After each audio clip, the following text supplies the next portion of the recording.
മുതിർന്ന CPM നേതാവും മുൻ മന്ത്രിയുമായ സഖാവ് PK ഗുരുദാസൻ ഒരു കളങ്കമേശാത്ത പൊതുപ്രവർത്തകൻ എന്ന രീതിയിലാണ് പ്രസിദ്ധനായിട്ടുള്ളത്. ദീർഘകാലം CPMൻ്റെ കൊല്ലം ജില്ലാ സെക്രട്ടറിയായിരുന്നു. 10 കൊല്ലം കേരളത്തിൽ MLA ആയിരുന്നു. അതിൽ 5 കൊല്ലം മന്ത്രിയുമായിരുന്നു. മന്ത്രി എന്ന് പറഞ്ഞാൽ പോരെ, എക്സൈസ് മന്ത്രിയായിരുന്നു. 5 കൊല്ലം എക്സൈസ് മന്ത്രിയായിരുന്നിട്ടും 5 പൈസ കൈക്കൂലി വാങ്ങാത്ത ആൾ എന്നുള്ളതാണ് അദ്ദേഹത്തിൻ്റെ പ്രസിദ്ധി. അങ്ങനെ ഒരാളെ ഒരുപക്ഷെ ഗുരുദാസൻ മാത്രമേ ഉണ്ടാകൂ. കാരണം അത്ര വലിയ ചക്കരക്കുടമാണ് നമുക്കറിയാം എക്സൈസ് വകുപ്പ്.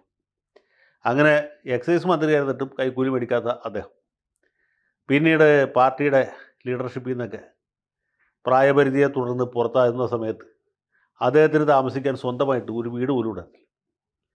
പാർട്ടി പിരിവെടുത്തിട്ടാണ് ഗുരുദാസൻ സഖാവിന് അദ്ദേഹത്തിൻ്റെ ഭാര്യയുടെ സ്ഥലത്ത് ഒരു വീട് പണിയിച്ചു കൊടുത്തു. അപ്പോൾ ഇങ്ങനെ വളരെ പ്രസിദ്ധനായിട്ടുള്ള ഈ സഖാവ് ഒരു മാതൃകാ പൊതുപ്രവർത്തകൻ എന്നതിലുപരി ഒരു വലിയ തമാശക്കാരൻ കൂടിയാണെന്നുള്ള കാര്യം നമുക്കറിയില്ല.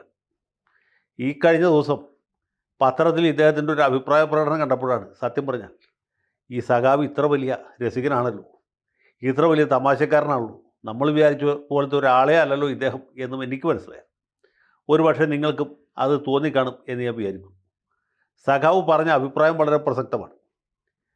80 വയസ്സ് കഴിഞ്ഞ പിണറായി വിജയൻ, അദ്ദേഹത്തിന് ആരോഗ്യ പ്രശ്നങ്ങളുണ്ട്, അദ്ദേഹത്തിന് പ്രായാധിക്യത്തിൻ്റെ പ്രശ്നങ്ങളുണ്ട്, അദ്ദേഹത്തിന് പല പ്രശ്നങ്ങളുമുണ്ട്.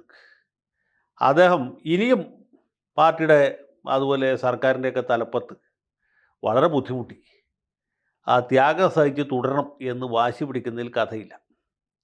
അദ്ദേഹം മറ്റ് യോഗ്യന്മാരായ നേതാക്കന്മാരെ പോലെ ഈ കാളിദാസനും കാലത്തിന് ദാസൻ എന്ന് പറഞ്ഞ പോലെ സ്ഥാനം ഒഴിഞ്ഞ് പുതുതലമുറയിൽപ്പെട്ട ആർക്കെങ്കിലും വേണ്ടി മാറിക്കൊടുക്കുന്നതാണ് നല്ലത് എന്ന് ഇത്രയും വെട്ടി തുറന്ന് പറഞ്ഞില്ല, എങ്കിലും ഭംഗ്യന്തരേണ അദ്ദേഹം വ്യക്തമാക്കി. ഇനിയിപ്പോൾ പിണറായി വിജയൻ താഴെ ഇറങ്ങിയാലും അല്ലെങ്കിൽ മുഖ്യമന്ത്രി സ്ഥാനം ത്യജിച്ചാലും ആ സ്ഥാനത്ത് മുഖ്യമന്ത്രിമാരാകാൻ വേറെ യോഗ്യന്മാരുണ്ട് എന്ന് അദ്ദേഹം പറഞ്ഞു. അതും ശരിയാണ്. പിണറായി വിജയൻ എന്ന് പറഞ്ഞത് അങ്ങനെ ഒഴിവാക്കാൻ പറ്റാത്ത ഒരു വ്യക്തിയൊന്നുമല്ല. VS മാറിയപ്പോഴാണല്ലോ പിണറായി വന്നത്, നായനാർ മാറിയപ്പോഴാണ് VS വന്നത്, EMS ഒഴിഞ്ഞു പോയപ്പോഴാണ് EK നായർക്ക് അവസരം കിട്ടിയത്. അപ്പോൾ ഒരാളും അനിവാര്യരല്ല, ഒരാൾ പോയാൽ വേറെ ആൾ വരും.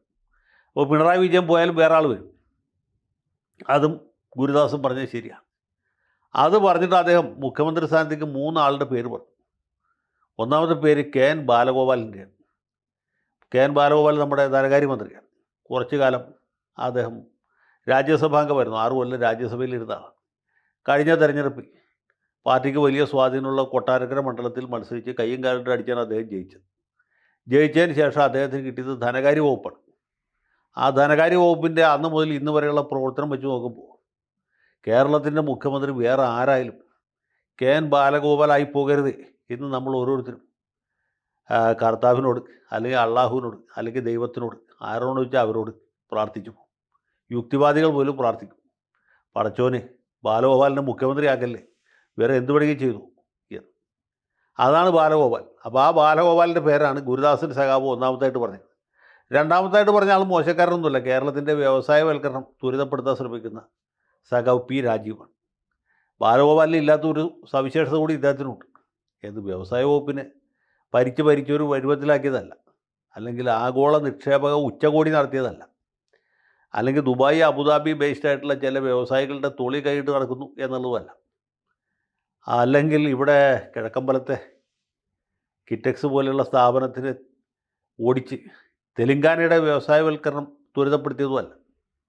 അത് ഗോവിന്ദൻ മാഷ് കഴിഞ്ഞാൽ, അല്ലെങ്കിൽ ഗോവിന്ദൻ മാഷിനേക്കാൾ അധികം ഒരുപക്ഷെ MA ബേബിക്ക് ശേഷം CPMനുണ്ടായി ഏറ്റവും വലിയ താർക്കികനും താത്വികനുമാണ് രാജീവ്. രാജീവ് എന്താ പറഞ്ഞെന്നുള്ളത് രാജീവിനെ അറിയില്ല, കേൾക്കുന്നവർക്ക് ഒട്ടും മനസ്സിലാവില്ല. അപ്പോൾ രാജീവ് മുഖ്യമന്ത്രിയായി കഴിഞ്ഞാൽ വളരെ രസകരമായിരിക്കും കാര്യങ്ങൾ. അപ്പോൾ രാജീവാണ് രണ്ടാമതായിട്ട് ഇദ്ദേഹം പേര് വയ്ക്കുന്ന രണ്ടാമത്തെ മുഖ്യമന്ത്രി. മൂന്നാമത്തെ മുഖ്യമന്ത്രി അതിലും കേമനാണ്, അത് നമ്മുടെ സഖാവ് MP രാജേഷാണ്.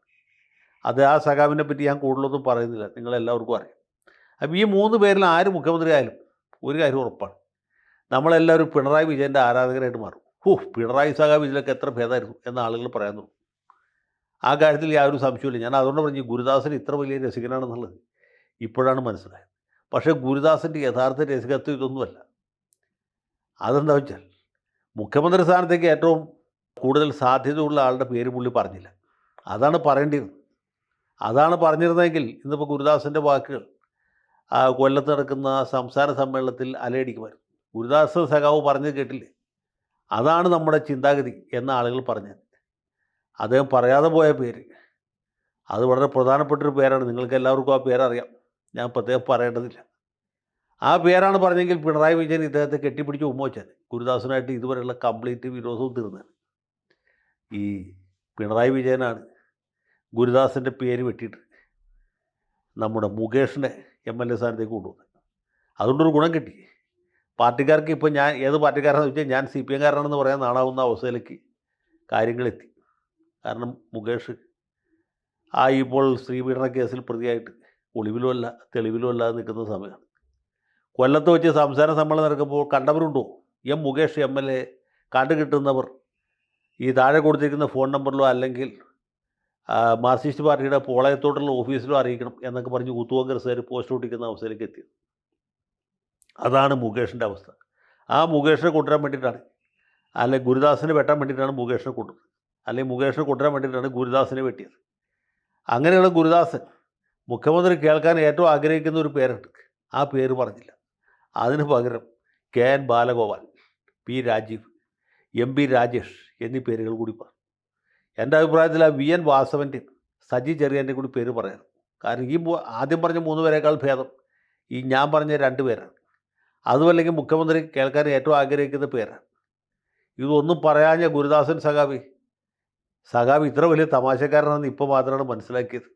ഈ വൈകി അറിഞ്ഞ കാര്യത്തിന് അങ്ങോട്ട് മാപ്പ് ചോദിക്കും. ഇതുപോലുള്ള തമാശകൾ ഇടയ്ക്കിടയ്ക്ക് പറയണം. കാരണം അല്ലെങ്കിൽ മനുഷ്യ ജീവിതം വല്ലാതെ ബോറായി പോകും.